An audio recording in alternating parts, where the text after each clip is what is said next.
everyone. I am Yamini, Department of Computer Science and Engineering, SNS College of Technology. Today we are going to discuss about Unit 5, Object-Oriented Programming using Java. In Unit 5, Introduction to Threading, Multi-Threading, Threading Lifecycle, Threading Methods, Threading Creation, and Threading Synchronization. These informations are briefly explained by Menti students. Hello everyone, I'm Niyati. So the topic is threading. So what is threading? Threading is a small unit in a program which helps to perform multiple tasks. And also there is multi-threading. Multi-threading can have more than one thread which helps to perform multi-tasks simultaneously. In real life, for example, you can take listening music and writing, and also listening music and cooking. So you do two jobs at one time, at the same time. So multi-threading is something doing multiple jobs at the same time, like simultaneously. So there are two types of threading: user threading and daemon threading.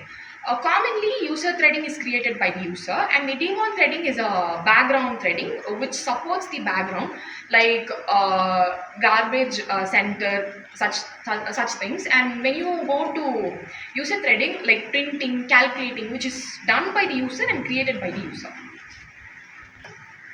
To likely understand the thread lifecycle in Java, the thread has five main states. First of all, first new state, runnable state, running state, waiting or blocked state, terminated state. First new state, the thread is created but not started. Second one is runnable state. After using start, the thread becomes ready to run. Third, running state.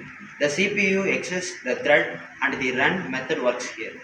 Fourth is waiting or blocked state. The thread pauses temporarily using methods like sleep or join. Fifth is terminated state. Terminated state, after completing extraction, the thread ends.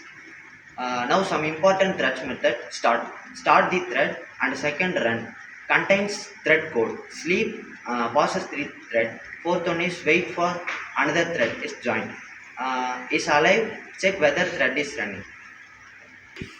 Now I'm going to explain the methods of thread. As Vinod said, the methods of thread are like run function, start function, sleep function, isOrder function, get name function, set name function. There are more types of methods. But now we consider the methods with the real life example, like a food delivery app. Where we are using a food delivery app, there are multiple stages like login, placing the order, placing the payment function, getting the notification, and getting the order into our hands. Here the start function includes the where we are opening the app, and here the run function includes the login state, whether the app is running. This all contains in the run function.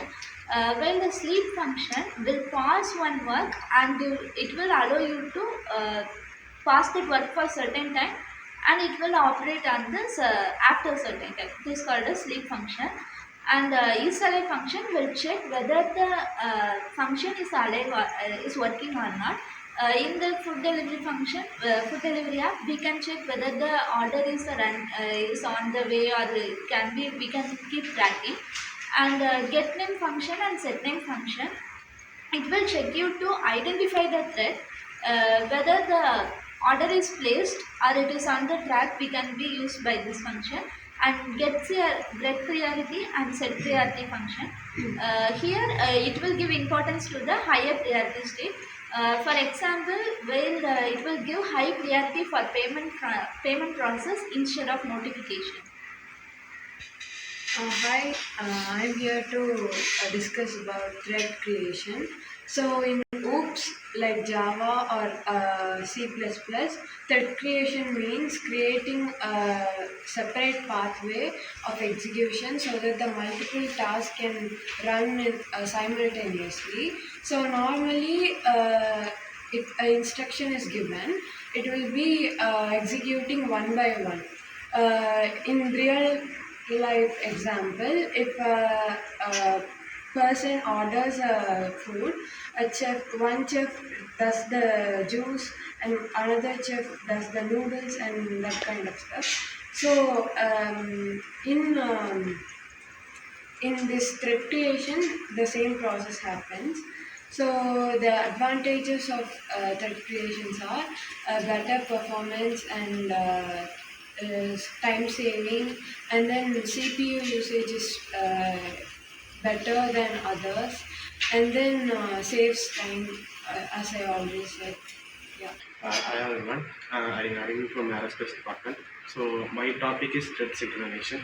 So we to understand about this thread synchronization, we have to know about just see the ATM.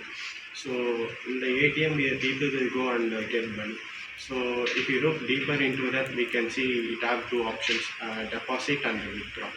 So these are we can take as example as two methods. We have a deposit method and a withdraw method. So people are the thread. So if a person is, we can consider him a thread one. So he will go to the ATM and we access the method withdraw or deposit. So what the problem means if the multiple threads, so many people have been keep on accessing the deposit at the same time, it will lead to a problem because some will have a money difference and account difference. So it will create a problem. So that one this synchronization come into play. So it will just allow one thread at a time. That is only one people can access the money. That is the deposit function. So that is why the synchronization is very essential in Japan. Thank you. 5. Multi-threading, introduction to multi-threading. Multi-threading's life cycle, methods, creation and synchronization. These students are explained very well and very nice. Thank you.